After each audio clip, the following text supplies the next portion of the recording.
Well, this is where we're starting the habitat tour after lunch. So we had a short one this morning, and then here's we go out for about 2.5 hours, and we hit a bunch of different features in a certain spot on the property. This is really my favorite loop to do because we get to hit a lot of different locations. This one in particular, pretty large clover hunting plot, flanked by a giant plot over there that's over 2 acres. And then we have bedding areas in here. So it all fits together. And we're actually going to start out here, and we're going to talk about clover, management of weeds. We're going to take a walk in here. We're going to have a chainsaw demonstration by Joel, which is always really cool. And we'll have a lot of good questions. So that's where this stop is about. And, you know, really about clover management, bedding area connecting it, and this entire system. So this is an important area to us. And see, this is kind of the edge where we hunt. And what I like about this is we have no food that way.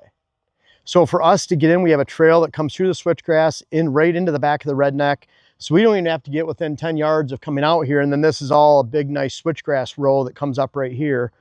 And of course, this spot right here. So Ocho would hit this all the time. And so this is a spot where he'd come out. Jen sat here several times. But this is an important area. This is a little bit bigger clover plot than we normally would have as far as a hunting plot, but it's flanked by a 2.5 acre plot we call Gold Rush over here. This is called the Badger because it snuck up on someone hunting. A badger was out here, and they actually sent a text that was looking at him up the ladder, and he basically said, "Will badger bite me?" And I'm like, well, I wouldn't go down there and pet it, but it was opening morning, a gun, everything was fine. So we just ended up calling this the Badger plot. Gold Rush over there, we were putting a redneck in, and we couldn't get the auger in because it was so sandy. So Jen went to go get something. We're putting that auger in, it couldn't bite down. So she came back, and there's like 10 holes that we dug. And we like watching Gold Rush. So she said, it looks like Gold Rush. So that name stuck. They're always stupid names, but that's where they come from. Wanted to talk about in this area, we'll go into the bedding area. This is where Joel's going to do a chainsaw demonstration for us, which is always really cool. He's already made bedding area right up here. You can see a lot of the sunlight coming through back there. This is a point that goes out. There's bedding area flanked on both sides. Down in the bottom, I've cut a lot down in the bottom. Joel's been marrow up on this bench and down over here on the side. And then he's going to cut the top of the point on the other side of the trail. So we're going to be able to gather around on that trail and watch him cut. And again, it's all a system. Kind of interesting, a lot of these bedding areas that are right up here next to the food source, I expect does and fawns to bed in. I don't typically think a mature buck's can be back there 50, 75 yards, but I fully expect a doe family group or two. That means the benches down below that are 150 to 200 yards in, that's where those mature bucks can bed. What's interesting about this, just for some perspective of where we're at, you go in off this point and you go down to the bottom, up the other side, and you're about at the spot where Jen shot Ocho, at the water hole right behind the house. So straight as a crow flies, maybe 300, 350 yards, but lay of the land, maybe 500. So it goes down all the way and then comes back up. The Jen's going to be here for entertainment and comedic relief. Well, the only entertainment comedic relief is I'll tell you, don't try to land a drone on the roof because it's too slippery. Did you, we were thinking you were brush hogging the clover. I did that. Yeah, or the switchgrass, it sounded like. That was the side of the Ranger and then some of the switchgrass. How's the drone? Oh, it's fine. Why? I was just wondering. I mean, you know. Well, it didn't fall very far. It just tipped over because it's too slippery and there's too much wind. It's like an airplane, I guess. Yeah, the wind is terrible today. Yes. No, from the propellers. Like I said, the entertainment. So. I'm here. But this clover in this plot, I wanted to talk about because I love the clover, and it is coming in really nice. This is in its first year. There's some of this around the outside that is second year clover, but this entire area was planted in one of the 365 blends with clovers at a base. For whatever reason, we've always had problems with weeds in this field. It was an existing field before we planted it. There's just always been a lot of weeds here. There are a little bit more weeds in here than I like, but what we found with the clover and what I like about it is we've already mowed this twice. We've hit it with 3 18-18 liquid fertilizer, and then we will mow it again and maybe a fourth time this year. What I find is if you look around you you can see obvious areas where there's clover. There's some areas in here that are more maybe open, like this area right here where there's a lot more stems. This area right back here. A lot of those stems that are coming up, that's goosefoot. And goosefoot, if you let it take over like any noxious weed, like this right here is goosefoot. Is that right, Dylan? That one's goosefoot? Yep. If you let it take over, it'll take over the entire field within a year. That's all that it would be out here. It would take over everything. So it's important to get it out. The cool thing is that it comes up in the spring really strong, but you cut that goosefoot, in those goosefoot areas, you'll start to see clover underneath and chicory down at the bottom.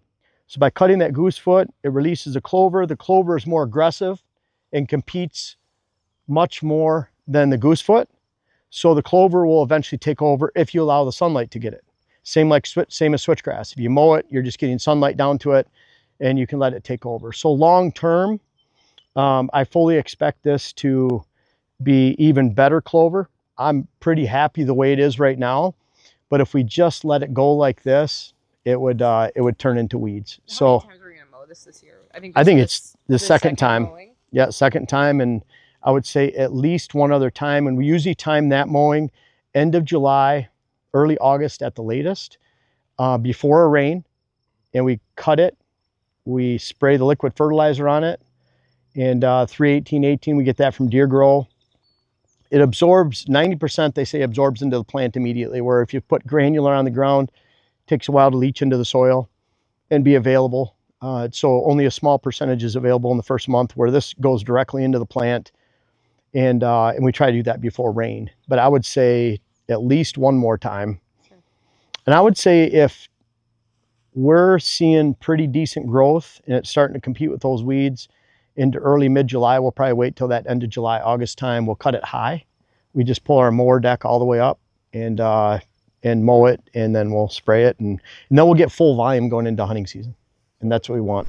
Do you use a brush hog to mow? We do sometimes, but we have a smaller Kubota. It's a 23 horse, 54-inch deck. And so that's what we prefer, because we use that to mow our lawn. And so it's a little bit, right, and you're not dragging a wheel or edge of the especially on the uneven ground here. So we prefer to mow with that. I mean, heck, a nice zero turn wouldn't be too bad either, but either way, it'd be, we like to get a better cut. So, but we will manage this long term. As far as the strategy of this, a lot of times, you know, you see the bucks. Yeah, I saw Ocho here for the first time. He's just down there in that throat. That was the first time you saw him. And that was early September, so they're hitting that clover. You know, well, at least that's what he really liked during that early. Well, they come out, hit the clover, and then they head over to the big field. Yeah. And so he came out in this corner. He came out right here. So we had pictures of him coming out right here in this corner many, many times. Yeah, and there's many times that we saw him come out 2 or 3 days in a row, and then we go sit there and don't see him. Right. Jen wanted to shoot him. And so I almost guiltily, if that's a word, sat here one night with Jackson, hoping that I'd shoot him. And then the whole time I'm sitting here, I'm like, oh, if I shoot him, Jen really wants to shoot Ocho compared to any other buck. And then after she missed him, it was kind of like, yeah,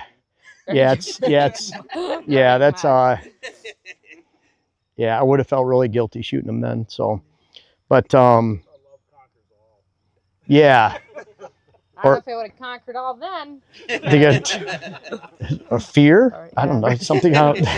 But that's the strategy of this, is we use this as a pass-through. And for that, because it's so big, and I want to use this space here, I like having it this size, but then we can have him come down in the throat there, and you're sitting here with a bow, and he goes to the big food, and you're done. But I think, you know, like down here, how you were saying about the bedding, like we've really concentrated on bedding. Where's Joel? Joel cut down here, you know, too, for us. Yeah. And Jeff did a lot of cuttings down here. And so for making this a bow setup, even though that it's so large, you know exactly where they're coming from. Yeah, primarily our bedding areas here are like this, kind of about this angle, and they extend all the way down to below the house. So this whole area and all the flats in between and down in the bottom, and all the way back along that edge where you came in, where you first saw the diversity pockets back up there, Below that, that's all aspen cutting and bedding pockets. So all the way back there.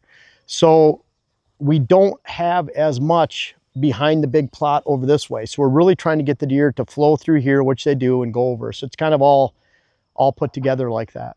So we really expect a lot to be in this hollow right here. And this is their main food source to go to, especially now that we don't have the big plots around the house. And they weren't getting there until after dark because it's right by the house. So turning that into cover, small hunting plots, clover plots, and a lot of diversity pockets and switchgrass and pollinator was a good complement to this bedding up here and keeping them up in this hollow because it's a really safe area for them. No one's hunting out in the ag fields out here waiting for them to step out in this area. So it's very, very safe. So you seeded this last July? This was seeded, like where you're standing, this was seeded August 1st. Okay, and then do you over or interseed then? We did not. There was a couple light spots over here that I did. But for the most part, so what we did is I've been mixing Nebraska and clover and then oats, rye for about 25 years. The Nebraska in particular though, if you just take a brassica blend, like a normal brassica blend, we have our Big Boost brassica, and you mix that with the clover on good soil like right here, the brassica can develop such a canopy with a 28-inch plant or 30-inch plant or even 24 that it shades out the ground enough. Clover is shade tolerant, not shade proof. That's why the goosefoot and pigweed, anything else can shade it out and kill it. So the same with brassica. You're going to get a really poor establishment if you just simply mix brassica with clover. So what you do is we take out about 25% of the canopy of the brassica, so it allows more sunlight to come in. You replace that with annual clover. And then the purple top turnips and green globe make up about 25% of the blend.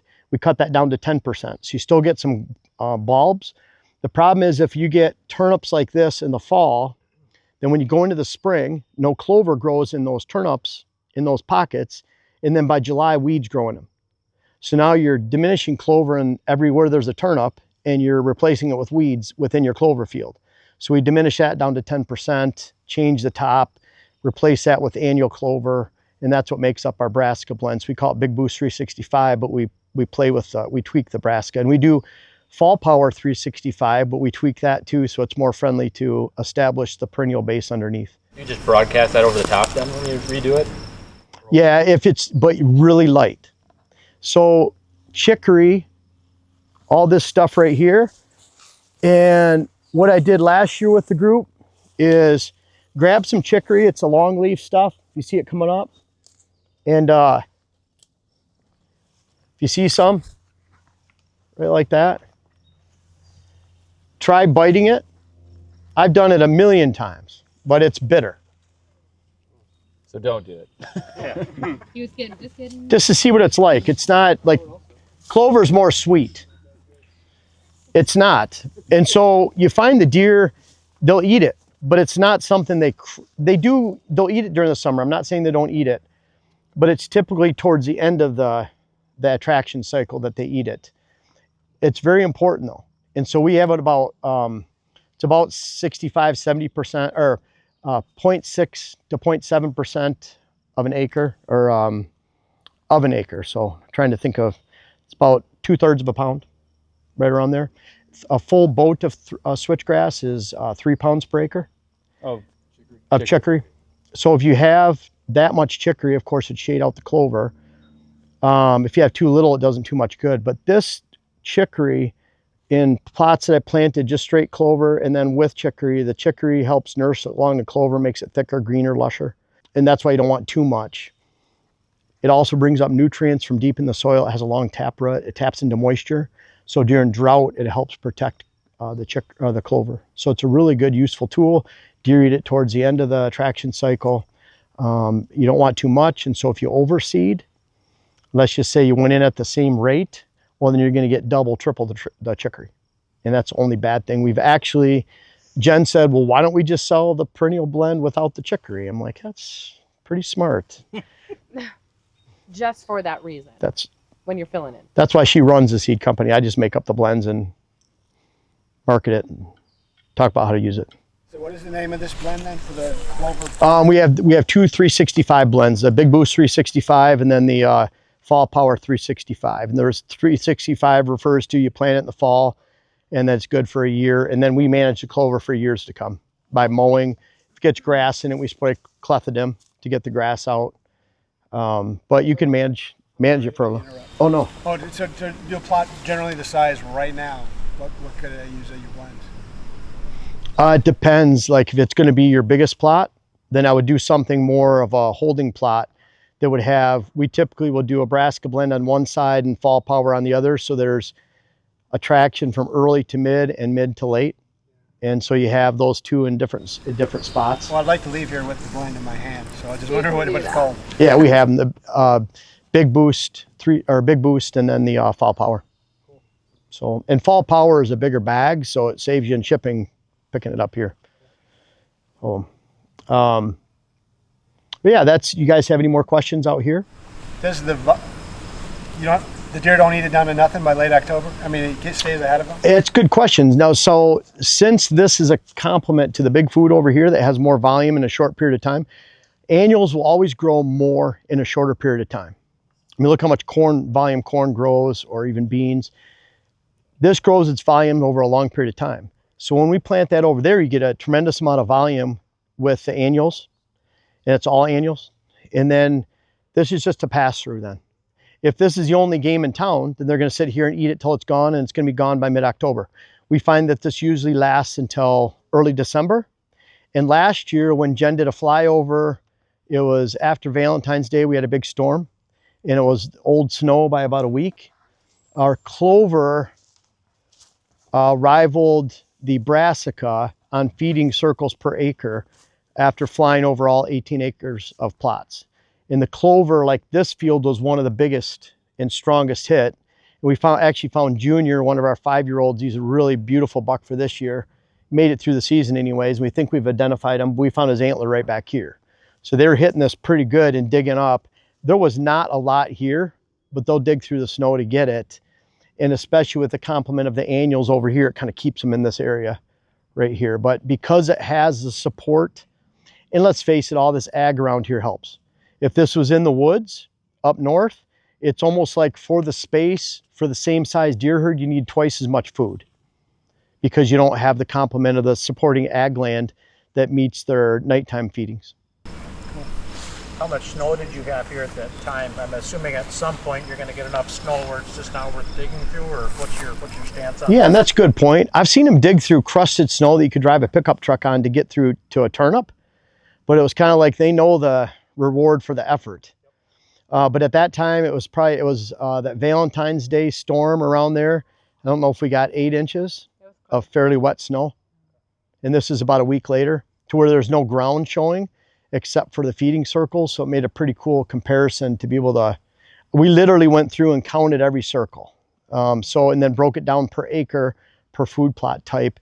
I think brassica was like 54 feeding circles per acre. Clover was say 46 or 48. Corn was 17, but corn was feast or famine. If we had corn left at that time of the year, it was extremely high. We had over 100 circles in one area, but then we had a lot of fields that were blank because the corn was gone. And then the Fall Power greens, which is early to mid-season, was like 19 feeding circles per acre. And that's kind of where, I mean, it really hit home with the corn. This would have been the 5th year planting, or 6th year planting corn. And it's just, we'd plant 8.5 acres of corn. The least amount was 6.5. And it's so different in Iowa, but especially like Ohio, Kentucky, areas that you can bait, because then you can just go mow the corn down. But yeah, it's like I called our local CEO, said that if I ran over corn on the way to a stand location in August to make an access trail to get to the stand, I was putting ears of corn on the ground, so therefore I was feeding. And in a CWD area, they frown upon it, where you can do what you want in Ohio and Kentucky because it's a baiting state. So pretty frowned upon around here. Even just driving over it to make shooting lanes is not really a good thing. Until the season is over.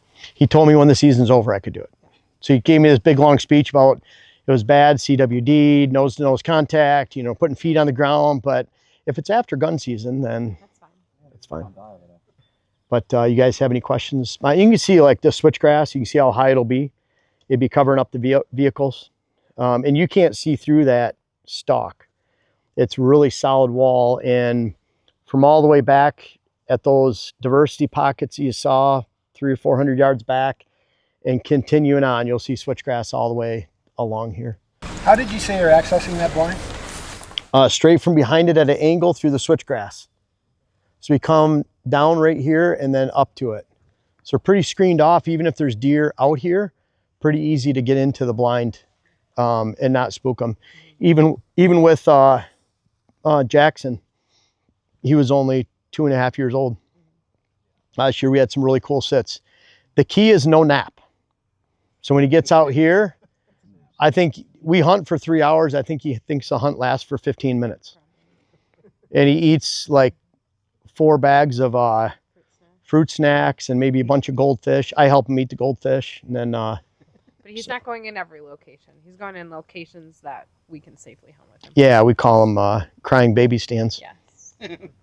We're going to go by one that Jen shot with Jackson in the blind the year before when he was 1.5 years old, literally crying and screaming. And then she shot a nice buck. Yeah.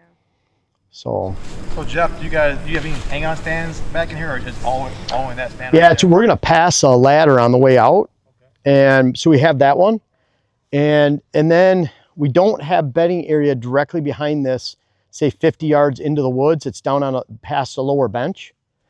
And so about 100 yards back, we have a stand that we can slip into from morning or afternoon that you go in through the switchgrass about 100 yards back, go straight down to it. And that's a really good funnel stand going back and forth on that bench. We simply have a mock scrape and a hang on. And then right here, you go in a trail. We actually have a stand we can use for post daybreak entrance, where we come out here, wait for the deer to clear out of the fields. You walk straight in at that valley, so you're hidden, and walk into a stand about 40 yards in the woods and blow your scent back out at the food plot. So you'd go into that like a half hour, hour after daylight and during rut time and sit till noon, 1. You just have to get out before they start coming here. And that's how I shot my buck. And we'll go to this stand last year with my bow over a water hole, doing a post daybreak stand entrance all the way in the back. Got in there about a half hour and I shot him at 11:30 as he was cruising through by the water hole. So we do a lot of those. So that's on a ladder right there, hang on over there. And then we have a ladder around the corner with a water hole about 200 yards from here. Around the corner that we get into, and that's a great morning, evening stand. Because again, we're getting further away from food, but it's this lightly in. So we look at it like we can get in for morning or evening. In those, on the edge of bedding too. Yeah, that's right on the edge of bedding. So it's like we cut, literally like this stand, we're shooting to the bench, and the cuttings start on the back side of the bench, literally 10 feet away. So they can just go through that bench. They're in thick cover. It goes up the hill from there. We're sneaking in. And we use one of those ditches from erosion to walk down into, and the stand is right by that ditch. So you're even, just like there, you're covering yourself up left to right. So if a deer was standing here and you're walking in, they're probably not going to see you down in the valley. No, they won't. You'll get in there and you'll sit, and 15 minutes later, all of a sudden you'll see one stand up. And, yeah. Do you think it would make a difference to have another one of these scrape lines like at the corner right over that trees hanging down and it influence the movement that way? Or would it be because of that narrow throat they're going through there, we've thought about that just to put a camera down there. But this one gets hit quite a bit, and I typically don't like to put a scrape where there's not a stand, just so that maybe it's that buck that's back here and he's thinking, maybe that makes him come out here in front of here for a bow shot as opposed to cutting over there. I don't know if it'll make a difference, but this does lead right down to there. So, and it gets narrow. It's pretty remote. I mean, they can just slip in there and not be seen. Yeah. Your camera's placement is, where is it at? Where are you? Actually, we have a camera. It'll go back right there on that birch tree. We have one right there on a tree. If you can see it down there, because they do like to scrape under that. And then we get this one in the background. But this one specifically gets, if we put it right over there, and we'll put it on a camera stand.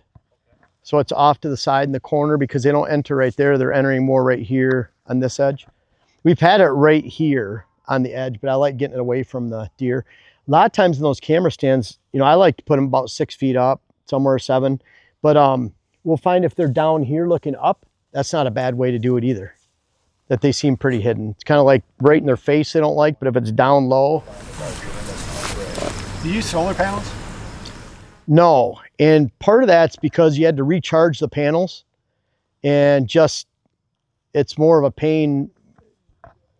You know, to be honest, like here in Wisconsin, we're like this year we'll be running, like last year running 60 cameras, 70 cameras, and it's just changing panels out is one thing, changing batteries is another. It's kind of, we set this, like this kind of thing, we get a little bit more activity, but we're not facing it out into the middle of the circle where we get continual deer feeding. It's in the corner. And so, and the bucks tend to hit this. The does hit it too, fawns, but on a scrape off to the side, fewer pictures. We're putting it on 10-second video, and we still rely on 3 to 4 months between battery changes, even with the video. If we were putting it on a feed pile, you might last 2 weeks. Logistics, we had a little conversation about logistics and planning of the blind windows. When you're getting in the blind like this on a food plot and you're pretty close, how are you operating? How are you getting a shot out of that blind? So because it's not that high, we can actually shoot out of the horizontal window right there.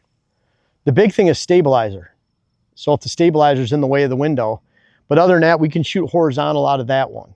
Sitting or sitting? Sitting. Yep. Yeah, sitting position, sitting horizontal. And then those corner windows, we're typically dropping the curtain down just so we can see out of them. I'd be nervous about sending one right through the front of the... It's pretty good on this one. We had one that was down. Actually, this one was located down. And so the pitch of the food plot went down. And so it gave you like 3 or 4 more feet up in the air to like 15 yards out. And that was one of the reasons we took it out, because you had to shoot out the corner window. The corner windows are great, but you know, obviously a lot less. Like we have to do that where Jen shot Ocho and shot at Ocho. It was, I felt, Closed while you're sitting there, Jeff? we leave them open. You open them when you get in. Yeah, and part of that's, we're not relying on the blind to hide our scent. So I know people like in Buffalo County, they'll sit, I've had clients, they sit with the window and the scent's blowing right at the deer. And then when they go to shoot, they open the window. But we're always hunting here if the wind's blowing that way or out this way. So we just leave it open. It's all blacked out with curtains on the inside. So pretty good. Your Jen's Ocho, 10th sit for Ocho. She'd wanted to shoot that buck for 2 years.